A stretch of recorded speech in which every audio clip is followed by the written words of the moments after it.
Attention, the following broadcast has been approved by Outcasted OC. Viewer discretion is advised. Incoming transmission in 5, 4, 3, 2, 1. Hi all, it's Mugenross here reviewing NXT's Gold Rush. This is the second week of the Gold Rush special episode, and we open the show with the NXT Women's Championship match with Tiffany Stratton and Thea Hale. This was a really unique match, especially for Thea Hale, because she did a lot more of the submission moves, which she has been learning from Drew Gulak and Charlie Dempsey. And it's been really, really unique to see that growth and progression.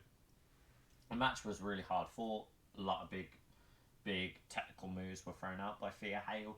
And there was a really unique point of where Thea got a submission hold on Tiffany, but the ref was distracted by Drew Gulak and Charlie Dempsey shouting at the ref, and Thea actually got Tiffany to tap, so technically she did win the match, but the ref never counted and saw it. To when Thea's been like, ref, what are you doing? Did you not see that I won? Like, I've won the match. That Tiffany quickly got the roll up, the 1-2-3 count. And this then just added into Gulak and Dempsey getting really angry at Hale and shouting at her, blaming her for the loss. She should have been on it quicker. She should have kept doing it, kept going with it, and keep submitting her. And they never did that. They attacked Duke Hudson and just blamed Hale for all of it and just said, this is how you'll learn. Chase U came back, and it was amazing to see Chase U back. I'm glad they got a nice little Chase U reunion, and it now seems we're going into a feud of Charlie Dempsey and Drew Gulak versus Chase U, which I'm here for because I've missed Chase U on my TV.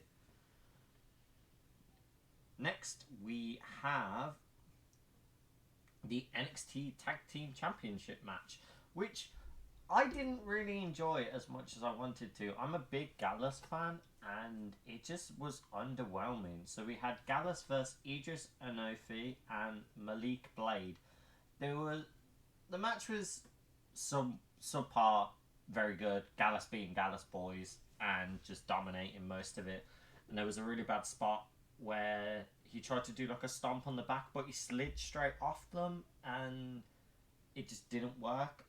I'm pretty sure it was Enofi that did it.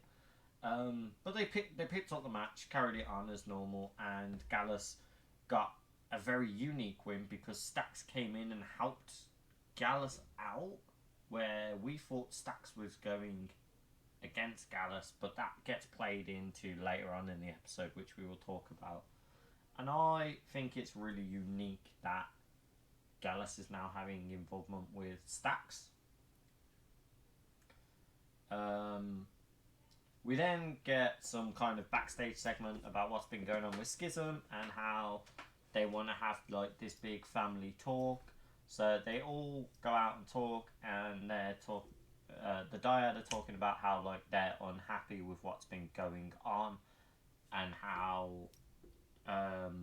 they've not really felt they've gained a benefit for joining Schism now. They feel like they're only benefiting like the rest of Schism, not themselves. And it's unique to see that they're going off that way.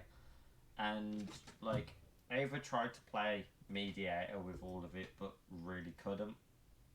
And then they talk a very interesting point when the Creed brothers come out. So the Creed brothers were going back and forth, just being like, I'm sick of these taking over. I'm done with this. Let's just get you guys gone. You guys don't want to be here. We don't want you here. So let's have a match. And Gacy decides, yeah, we'll have a match. How about the Creed brothers versus Dyad? But whoever loses, leaves NXT. Which makes me feel like Dyad will already lose that match because enough dirt sheets have told us that Grizzling Young Veterans, which are Dyad, are not happy with the contract. They're not enjoying their NXT run as much as they were previously, and they kind of just want out of their contract to do more things. So we'll see where that goes, but my mind is pretty set that Dyad will lose that, which is then going to give us questions of where Schism's going to go. Are they going to hire new guys? Is it just going to be a duo act of Gacy and Ava, maybe? Like, they work really well together, Gacy and Ava, so I'm not against them just being a two-member staple, but it just feels like it'll be a big gap in Schism's like plans of how to go around. We then also have Ilya Dragunov kind of explaining what Unziberg Bar meant. Sorry if I butchered the pronunciation of that. I'm not fluent in German at all. But it is to talk about how he is the strongest. He will not be phased. Like, his body is temporary, but his mind is unbreakable.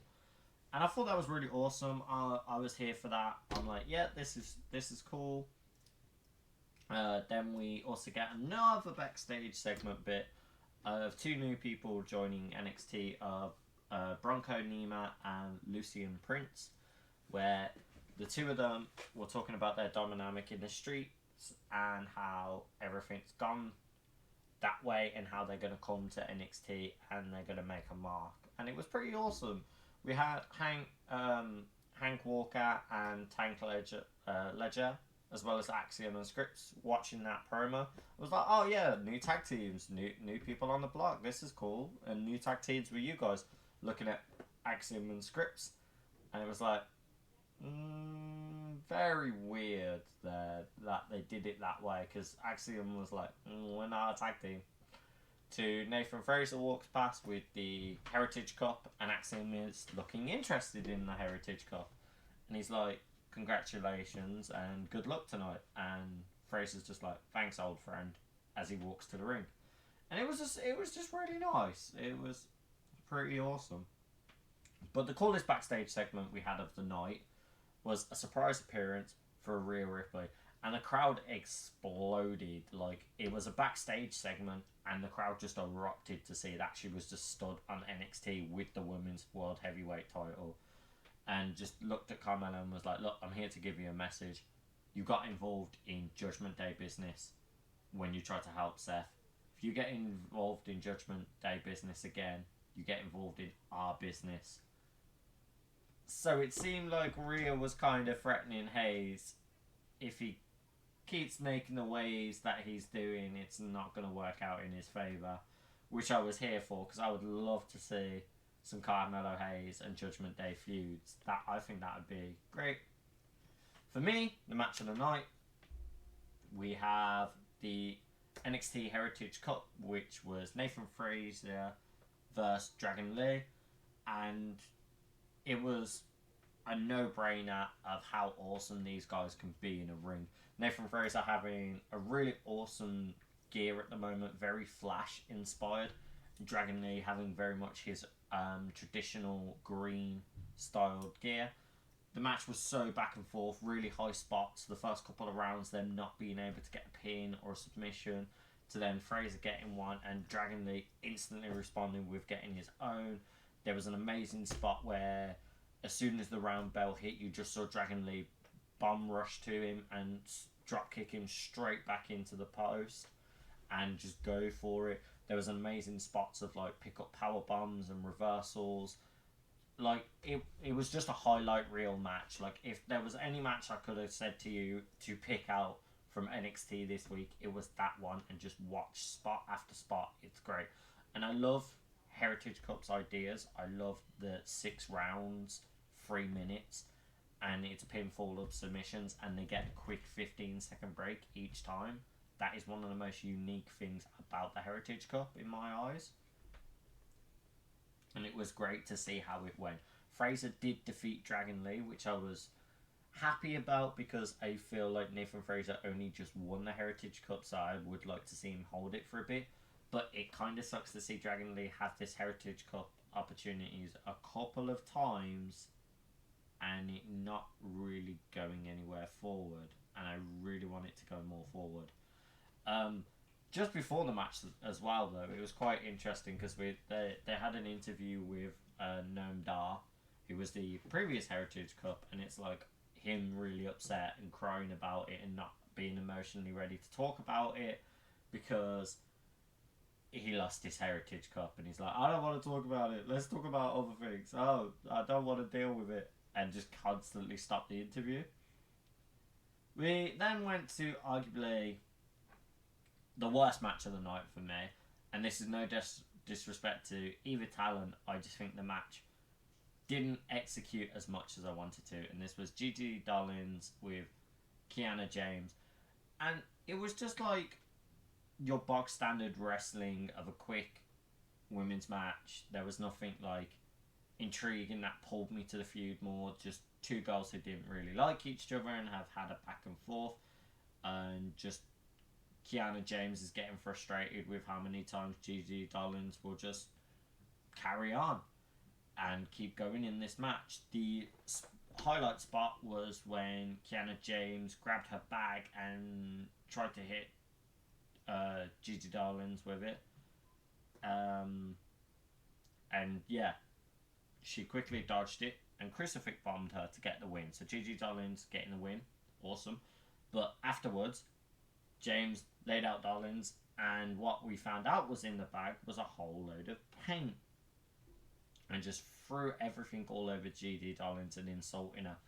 And I was like, okay, this was a good match to show like these women can go in the ring and like fight and wrestle. We know they can wrestle though, the pair of them, and it just didn't really feel like it added to the feud for me. It was like a mid-match at best.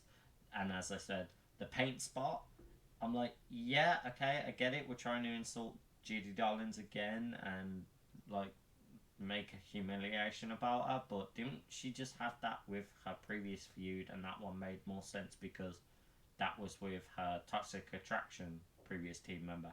It just felt meh. We then have the weirdest interaction of the night, because NXT are now teasing an NXT Underground, which back in the pandemic era of Raw, they did Raw Underground, which was like half-hour match segment part where they tried to make it like a UFC, where it was a wrestling ring but it had no ring post or like the actual rope around it. It was just a squared box, and you would just fight and kick the crap out of each other, and the only way you could win was submission or someone being like, I'm done. So they're now teasing that's coming back to NXT, and one of the matches we know are going to happen is Eddie Forb and Damon Kemp, which is cool. I'm ready for that because I know Eddie Forb can do some quite interesting martial arts styles, and I don't know much about Damon Kemp, so I am interested to see how that goes. I know he was a professional sports wrestler, but I don't know how that accumulates, and that's what part of the whole story of this angle was. Gable Stevenson was helping Eddie Forb, so Gabe is now getting more TV time within NXT. I know they debuted him on Raw and they were going to make him a big thing there, but at least they've kept him in the company and making him do things in NXT. It's still, it works. It's interesting. We then get Mustafa Ali and Tyler Bate both talking to Wesley about the match and everything, and saying how they both want a chance at the NXT North American Championship. Mustafa Ali and Tyler Bate having a back and forth argument about how he was reffing and everything, and then Mustafa Ali was like, I want an opportunity, to Tyler Bate was like, cool, are you going to let me special referee like how you special refereed me? And then Mustafa Ali is like, would you read it down the middle? And he was like, oh, like how you did, and was just calling like the pair of them out. It was really interesting. I liked the back and forth, and it's now a match we're going to have for next week. We then also get Mr. Stone looking for Von Wagner, and when they find him, Von Wagner is really broken up about all the childhood trauma of his past from the vignette he showed last week backstage, and it really made me feel for Von Wagner. Like he's really been dealt a bad hand. People just don't like him, and now he's really playing into like actual family tragedy for like what happened with him and the storyline going forward. And I'm like, I understand it and I get it, but how is that going to develop your character more was my worry. We then get shown, or like, there's so many like weird backstage like drop-ins before all the matches. We then also get Blair Davenport attacking Roxanne Perez when Roxanne Perez was doing like a Snapchat answering your guys' questions things, and they are now going to have a match next week, which is awesome. I love Blair Davenport. I love that she's now came back and with this vicious streak, and it'll be really interesting to see where the character grows from there. JC Jane was talking mad flack about Leia Valkyrie, and Leia Valkyrie was stood behind her and was like, "Hey JC," smacked her straight in the jaw and went, "I don't play games." So we could see that that's going into a massive feud. And then the main event of the night, Carmelo Hayes and Baron Corbin. This was outstanding, and it was just such a great match to see. Baron Corbin walked out with the Lone Wolf gimmick, and it seems like he has truly returned to that now with a more vicious streak. He opened the match very overpowering him, and it just seemed like Corbin had one of his best performances in that match for a long time, and he just showed how brutal he could really be. It gave that, like, the underdog versus the overrated, but at the same time Baron Corbin felt more of the underrated guy in those, like, moments. You really didn't know who you wanted to root for, because bringing back the Lone Wolf gimmick is something I've wanted Baron Corbin to have for ages, because I feel it was one of his most unique gimmicks at the time, and it just was a shame it kind of got lost in the shake-up of when he went to the main roster. And I feel like he's gone back to his roots, gone back to where he originated it, to then bring it back up and make it work again. And it's a shame that he had to use it in a losing effort for the first time, him bringing it back. I understand Melo has only recently been the champion. They want to add solidified matches against him, and he can't have 2 losses back-to-back. You can't lose to Finn Balor and then go straight to losing to Baron Corbin. You have to still solidify he is a champion, he is that type of guy. And I really feel like he did that. There was so many cool things that happened with it, and I feel like Corbin's now going to slowly make his way back to SmackDown and carry on the feud with Cameron Grimes, and Carmelo Hayes might still follow him and be like, "Hey, we've got unfinished business here," but there's still a chance he could be a threat regardless. I think that was so awesome. There was a close near falls in the matches that really made me be like, oh, they could really do it. You had a really awesome deep six from Corbin, which had an additional extra rotation. I don't know if that was him trying to, like, add extra oomph to it, but yo, it was great. And then how the show ended made me really intrigued of what's going on there. It had Braun Breaker yelling at Shawn Michaels in his office, and then throwing down a cameraman and said he's got answers and we'll say it all next week. So I guess we're going to have to find out next week of what Braun Breaker's further issues are. But that was NXT Gold Rush in my eyes. It was a pretty damn good NXT. Some little bit of here and there I wasn't crazily over. The Stacks things I forgot to mention as well. That was pretty good. We found out that Stacks actually sold out Tony D'Angelo and is helping Gallus out now. And Joe Kofi showed that to Tony D'Angelo, was like, this is what's going on. So I'm interested to see where all of this goes now and what can continue with the Gallus lot and finding out how it goes forward. But that, as I said, that was NXT. I think it was a pretty damn awesome show.